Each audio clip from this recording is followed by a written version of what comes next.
जय हिंद, जोहार झारखंड। मैं शमशाद आलम। एक तरफ जहां पर दुनिया 9 वर्ष की खुशियां मना रहा, वहीं पर टाइगर जयराम महतो जो है कि खरसावां गोली कांड में शहीदों को श्रद्धांजलि अर्पित करने के लिए वो गए हैं। लेकिन वहां जाने के बाद वो क्या कहे हैं, आखिर खरसावां गोली कांड है क्या, आज इसके ऊपर बात करेंगे। आप लोग वीडियो में अंत तक बने रहिए। और वहां जाने के बाद जयराम महतो क्या कहा, ये भी इस वीडियो में आप लोग को देखने को मिलेगा। चलिए चलते और विस्तार रूप से समझते हैं कि खरसावां गोली कांड आखिर है क्या।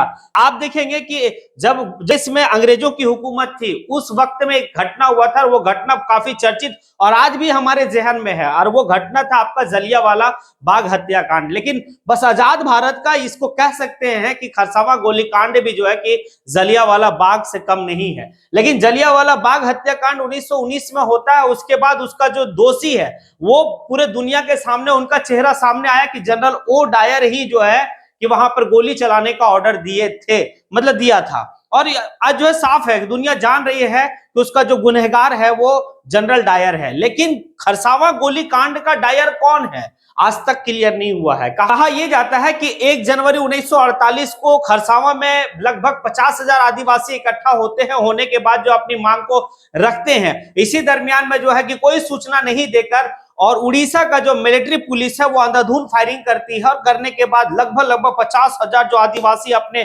जमीन का मांग को लेकर, अपने भाषा को मांग को लेकर वहां पे अडिग थे, जो क्योंकि चाह रहा था उड़ीसा की भाई कि ये जो इलाका है खरसावां सरायकेला जो है वो क्या है कि भाई उड़ीसा में जाके शामिल हो जाए। लेकिन यहाँ पर जो आदिवासी थे वो कहते थे नहीं, हमें जो है कि किसी जगह नहीं जाना, हमें अपना एक अलग झारखंड राज्य का डिमांड को लेकर वो जो है कि अपनी जमीन, अपनी भाषा, अपनी संस्कृति की लड़ाई लड़ रहे थे और अलग राज्य की डिमांड कर रहे थे। इसी दरमियान में जब गोली चलाया गया तो काफी ज्यादा भगदड़ मची। लोग जो है कि जिस तरह से पेड़ कट के गिरते उसी तरह से जो है कि हमारे आदिवासी जो है कि वो मतलब गिरने लगे, गोली लगा गिरने लगे, कोई भागे, ऐसे करके लगभग 2000 लोग मरे। लेकिन सरकारी आंकड़ा में इस बात को छिपाया गया कि भाई लगभग 33 आदिवासी ही मरे। सरकारी आंकड़ा ये कहती है, लेकिन हकीकत में कहा जाए तो लगभग 2000 जो है कि आदिवासी मारे। जिस तरह से जलियांवाला बाग हत्याकांड में आप देखेंगे कि सरकारी आंकड़ा कुछ कहता है और लेकिन वास्तविकता कुछ और रहता है। बस उसी तरह से खरसावां गोलीकांड भी यही है। अब एक बात बताइए, आखिर हम किस बिना पे 1 जनवरी को हम 9 वर्ष मनाएंगे? क्योंकि हमारा जो है कि आदिवासी भाइयों के साथ इस तरह से बर्बरता की गई थी। इसी झारखंड की अलग राज्य की मांग थी, उनकी अपनी जमीन की मांग थी, अपनी भाषा की मांग थी। आज जयराम महतो जब वहां पर गए हैं और जाने के बाद जब सभा हुआ है तो उस सभा में जो है कि लोगों से एक बात और एक संदेश दे रहे, आखिर ये घटना हुआ क्यों था? ये घटना जमीन को लेकर ही हुआ था। क्योंकि कहीं ना कहीं ये जमीन जो खरसावां सरायकेला खरसावां जो रियासत था, उस रियासत को मिलाने के लिए जो है कि उड़ीसा चाहती थी कि हमारे राज्य में शामिल हो जाए। लेकिन यहाँ पर जो हमारे आदिवासी है वो कतई नहीं चाहते थे कि भाई हम कहीं पर दूसरे मतलब राज्य में जाए। वो चाहते थे कि हमारा अपना एक अलग स्टेट हो। तो जमीन बचाने के लिए ही लड़ाई थी। दूसरा अपना आदिवासी भाषा जो है, या फिर दूसरा अपनी भाषा की लड़ाई के लिए, वो अपनी संस्कृति की लड़ाई के लिए वो चला।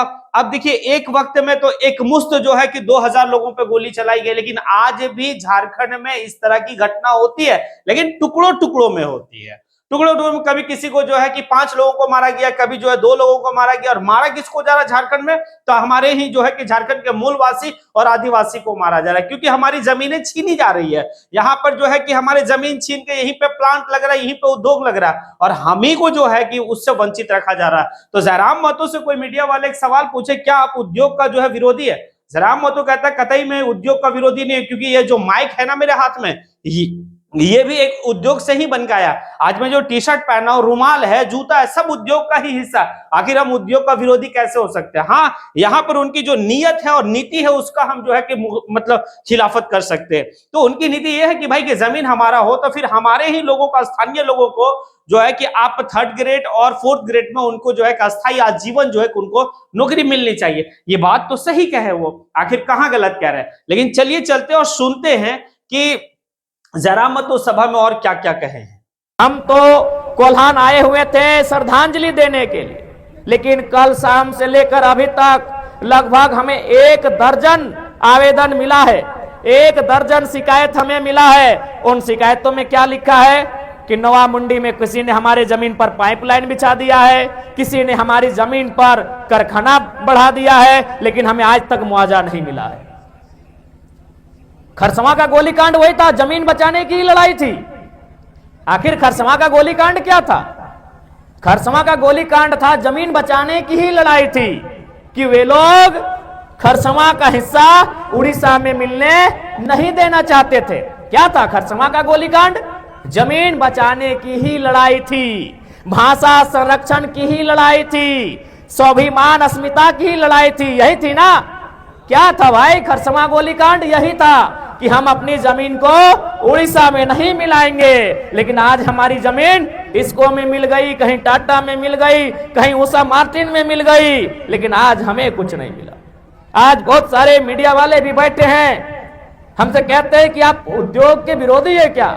नहीं, हम उद्योग के विरोधी नहीं है, हम कंपनी फैक्ट्री के विरोधी नहीं है।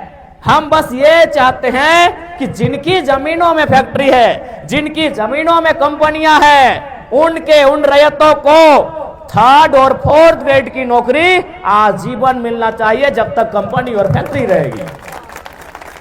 कोई उद्योग के विरोधी नहीं है भाई। ये कुर्ता उद्योग से बनता है, ये जींस उद्योग से बनता है, ये मोबाइल उद्योग से बनता है, ये माइक उद्योग से बनता है, ये रुमाल उद्योग से बनता है। उद्योग का विरोधी कोई नहीं है, बस हम कुछ सुधार चाहते हैं, हम कुछ परिवर्तन चाहते हैं, और वो परिवर्तन मामूली है। आज टाटा की बात करिए, आज टाटा का संपत्ति 20 लाख करोड़ रुपया है। आज टाटा का पूरी दुनिया में नाम है, अच्छी बात है। लेकिन मेरा एक सवाल है कि जिन लोगों को टाटा ने जमीन देकर बसाया था, क्या आज उनके पास 2 करोड़ की प्रॉपर्टी है? तो मेरा तो बस एक रिटर्न सवाल है हमारा। जी हां, आज टाटा की संपत्ति 20 लाख करोड़ की है, लेकिन जिन लोगों ने टाटा को जमीन दिया, क्या वे लोग 2 करोड़ के भी काबिल हो पाए इन 100 सालों में? बस यही तो मेरा सवाल है। हम उद्योग के विरोधी कब से हो गए? हम कंपनियों के विरोधी कब से हो गए? बस हम आपके तरीके के विरोधी हैं, और अगर यही तरीका आपका रहेगा तो कल भी हम आपके विरोधी रहेंगे। आज बहुत सारे लोग कहते हैं कि जयराम महतो जिन बातों को उठाते हैं वो बातें पूरी नहीं हो सकती है। जयराम महतो जमीन वापसी की बात उठाते हैं, जयराम महतो रैयतों को पीढ़ी दर नौकरी करने की बात करते हैं। अरे कम से कम हम उठाते हैं तो मेरे बाद अगला पीढ़ी को स्मरण तो रहेगा कि हाँ क्या बोल के गए हैं। आज अगर 1907 में जमीन देने वाले बोल के जाते कि यहां से यहां जमीन हमारी है, तो आज 2024 में ही मालूम होता कि वो जमीन हमारी है। आपने बोला नहीं, इसलिए आज भूल गए हैं। आज जयराम महतो कम से कम बोल रहा है, तो इसके बाद वाली पीढ़ी को भी जानकारी में रहेगा कि जयराम महतो क्या बोल के गए हैं।